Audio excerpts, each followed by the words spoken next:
नमस्कार। आज हम देख रहे हैं तेलुगु फिल्म शंभला का ऑफिशियल टीजर।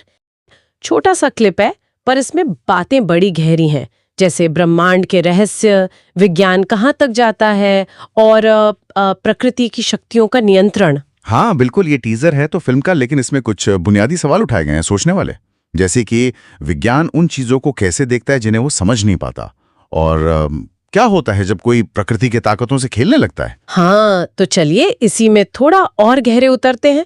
शुरुआत में ही कहते हैं कि ब्रह्मांड में बहुत रहस्य हैं अनसुलझे, और फिर विज्ञान पर एक टिप्पणी है कि जब जवाब नहीं होता तो विज्ञान उसे अंधविश्वास कह देता है, और जब मिल जाता है तो कहता है देखो हम कितने महान हैं। ये लाइन थोड़ी सोचने पर मजबूर करती है ना। उनके बीच का एक क्लासिक तनाव दिखाता है। मतलब ये इशारा कर रहा है कि शायद ऐसी चीजें हैं जो अभी की हमारी वैज्ञानिक समझ से परे हैं। अच्छा, हाँ।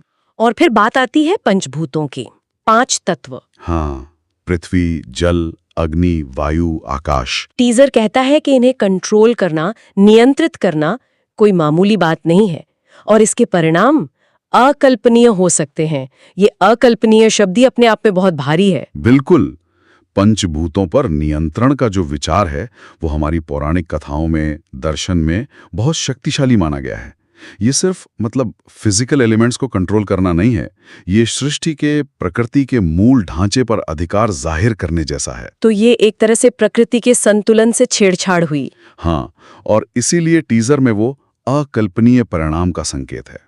ऐसा नियंत्रण विनाश ला सकता है, प्रलय ला सकता है, क्योंकि ये नियमों को तोड़ना है। तो क्या यही वजह है आगे टीजर में एक रखीड़ा को रोकने की बात होती है?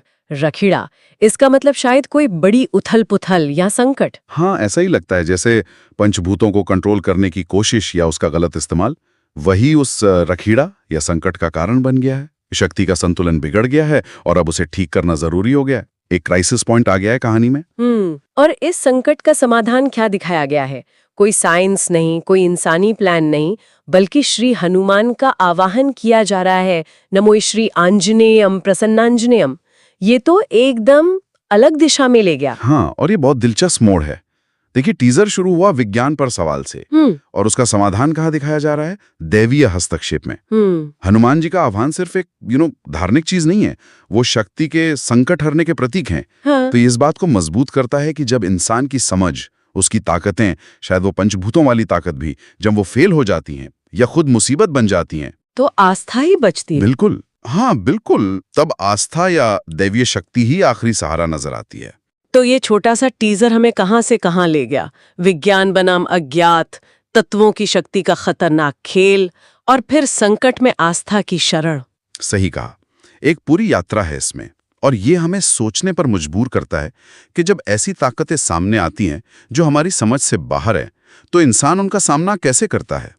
उसे समाधान या सहारा किस चीज में दिखता है? क्या शक्ति पाने की इच्छा हमेशा विनाशी लाती है, जब तक उसे संभालने वाली कोई उच्चतर शक्ति या विवेक न हो? ये वाकई एक गहरा सवाल है जो ये टीजर छोड़ जाता है।